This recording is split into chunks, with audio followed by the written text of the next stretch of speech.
So we've chatted a wee bit about you know, how you would live a tantric life, and you know, in that sort of sense that you don't have to adhere to the rules, but you have to respect the practices, and it's about embracing life, knowing where the challenges is, and not scaring your students by giving them too much information. So you know, so and also Kerry asked earlier about why there isn't so many standing balances in, and it's very much about the, you know, the stability, calmness thing, and you know, and it's quite an external sort of practice that is, and we're looking to build and work with that. But there's no saying you can't do it, because I have done different practices working with your arms and movements and then staying statically. So there's no saying you can't do these things. It's just they're not, as you know, the stand, if you're doing the standing poses, stabilization is one of the main things, because we always need to start with the moon. Okay, so coming into a cross-legged position. So basically we're working with something called a mudra practice, and mudra, so mudra can mean using your hands, or you know, it can mean a seal in that sense, but it also means to call forth your highest delight. And I love that. So I prefer, instead of you thinking them as hand or gestures, I'd really like to think of them as that they're a way to call forth your highest delight. So it's the culmination of all the experiences. You're bringing in your asana, your pranayama, your mantra, your kumbhaka, the bandhas. That is what the mudra experience is. So you're calling forth the essence, basically, of the tantric path. So it's the unified feeling of joy and intelligence. So we're working with the mudra. We're working with something called prana mudra. I'm dressed up in my little witch's outfit. I'm going to be dressing up and going to see my granddaughter soon. So I've got a weird outfit to wear. So we're coming into seated position. We're working with something called prana mudra, and so there is a hand mudra in this, because you know, mudra does mean gesture or seal, but we're working with it as calling forth our highest delight. And I'm sure you guys would prefer to think of it like that as well. It just, even thinking about that makes me feel happy. I don't know about you guys. But we're going to use a mudra that most of you guys have used with me before. And interestingly, you would think, because they say, you know, they say women couldn't practice yoga. This is one of the most powerful mudras, yoni mudra. And yoni means the female parts down here. Trying to think of the words to say. So we're coming into yoni mudra here, and we'll show you what we're going to do. But we're also going to work with breath, visualization, kumbhaka, the bandhas. But yoni mudra is where we're at. Okay, so so we're in sukhasana, and I'm going to take I'll show you something else that we're going to be doing. So take off my woolly slippers as well, because so make sure you've got your socks off here, because we're going to take a bind as well.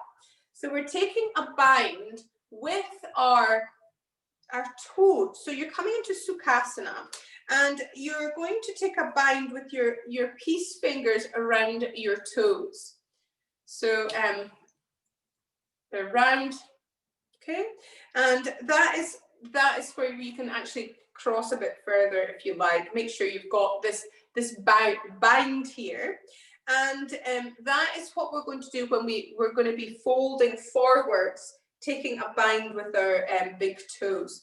So finding a way of feeling comfortable with holding your toes. So we're doing this just checking out what feels comfortable, because we're going to be taking a bind with our toes and folding forward at the same time. So best to get this sorted at the beginning of our practice before we start getting into it, and then you come into your head because you're, oh my goodness, I've not got the wrong, my toes and all this. So make sure you're going to be able to come forwards and hold the toes. Okay, so maybe have it a bit more, your Sukhasana a bit more open than you would do, so that then you've got enough space to come forwards in this. Okay.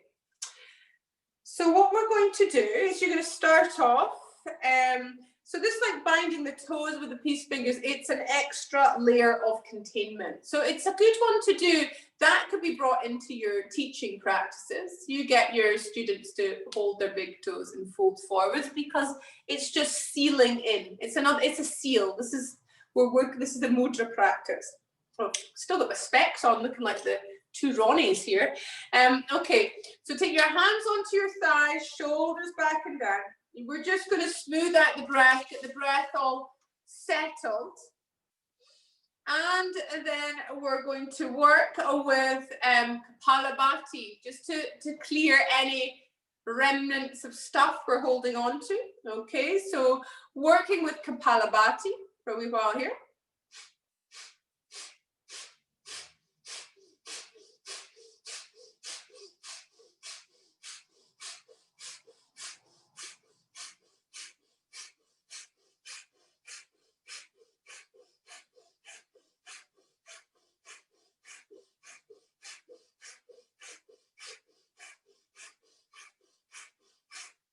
And then inhale, exhale completely. Inhale deeply into the chest.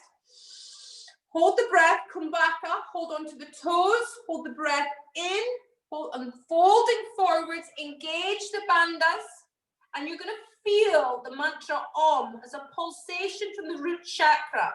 So you're holding the breath in, but you're bringing awareness to the root chakra, the pulsation of Om. Exhale, release.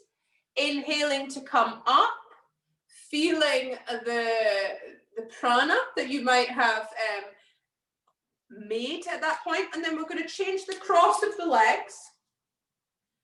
Okay. And then what we're going to do now is work with Kapalabhati again. And then we're going to do it after we're going to work with Kumbhaka and the hold after the exhale. So we're changing it around. We're really trying to gather this energy into this part here. So Kapalabhati again.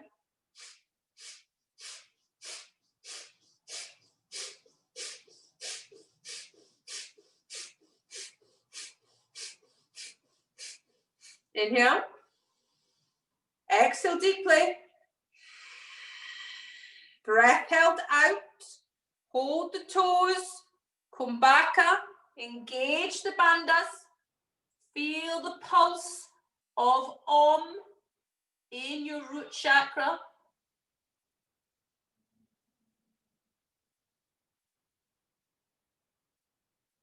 Inhale to come all the way up. And then closing your eyes, starting to be aware of the prana entering the spine. Started to build it in the base with the pulse of Om. Starting to make its way into Sushumna.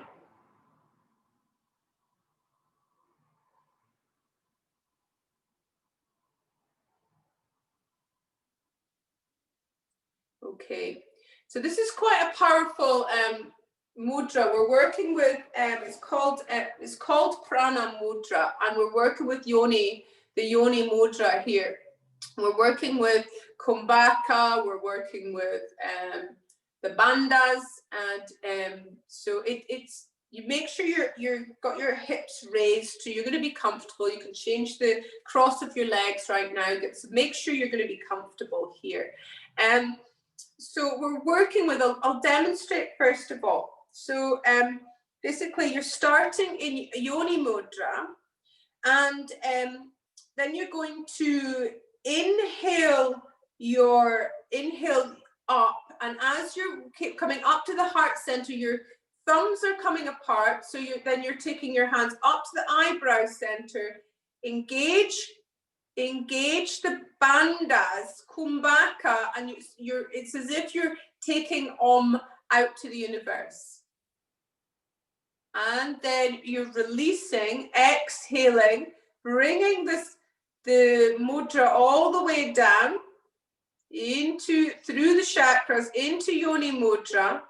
When you exhale, engage, like keep all the breath held out, kumbhaka, engage the bandhas. Feel the silent Om pulsing in your root chakra. Releasing, inhaling, taking this up. Feel a silent Om at each chakra now. When you get up to the eyebrow center, you're opening up, you're engaging the bandhas, kumbhaka, holding the breath in. Silent Om. And then letting go, exhaling, coming all the way back. Breath held out.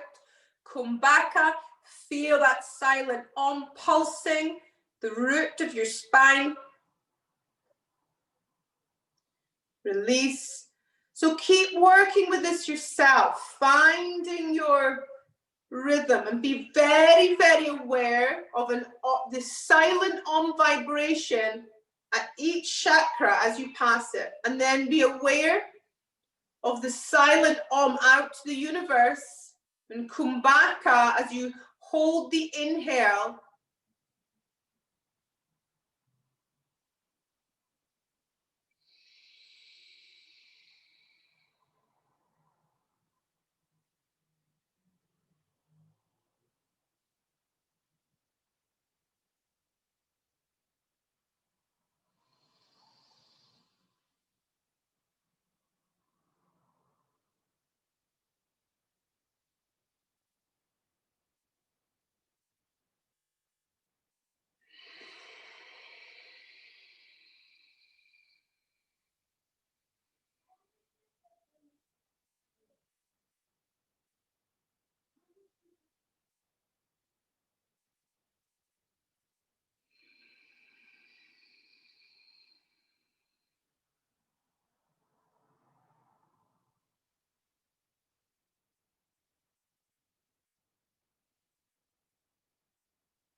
Really get completely absorbed into this prana.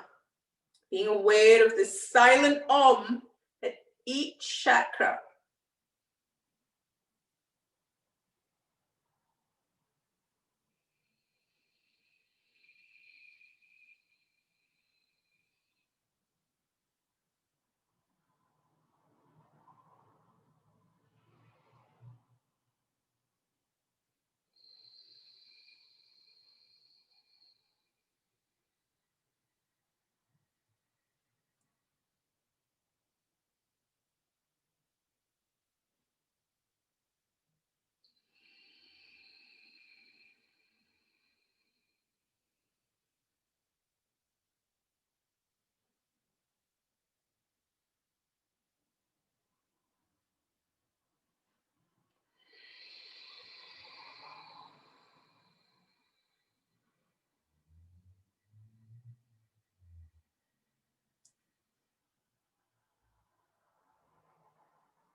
Keeping your hands down onto your knees at the last round. And you're going to do the same movement with the bandhas, with the breath, oming at each chakra without the hand movements. So bringing the breath up, engaging the bandhas and retaining kumbhaka when you get to the top. Really, and bringing the silent Om to each chakra. So really bring that awareness into each chakra, that silent Om.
So then you're going to stop the concentration of the breath and feel the prana naturally moving independent of the breath.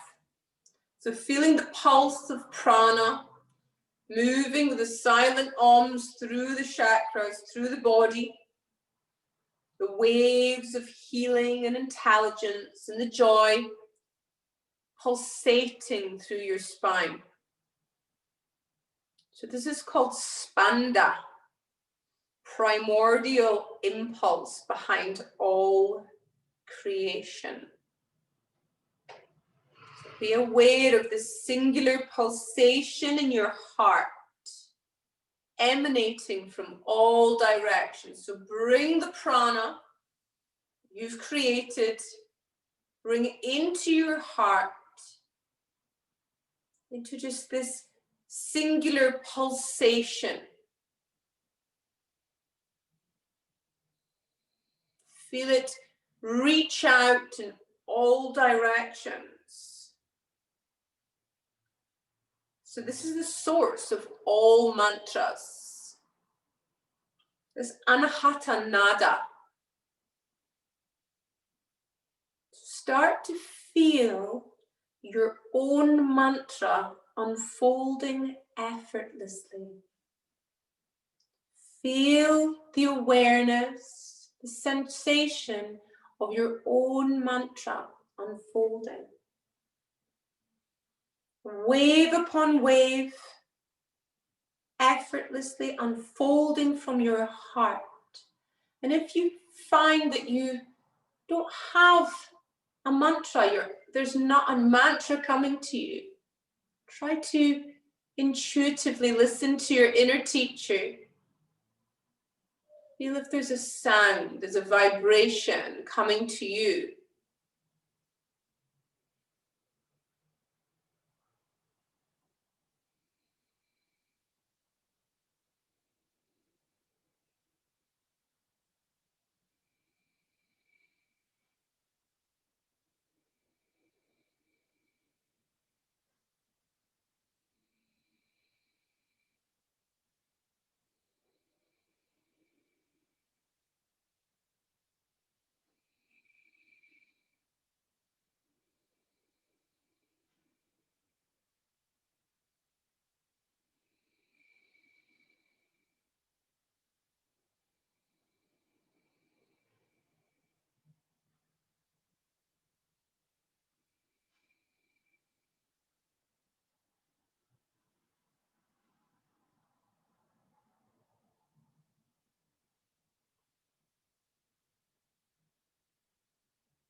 Okay, so starting to bring yourself back.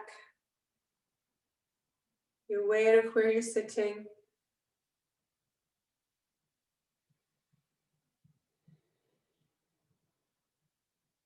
You're ready.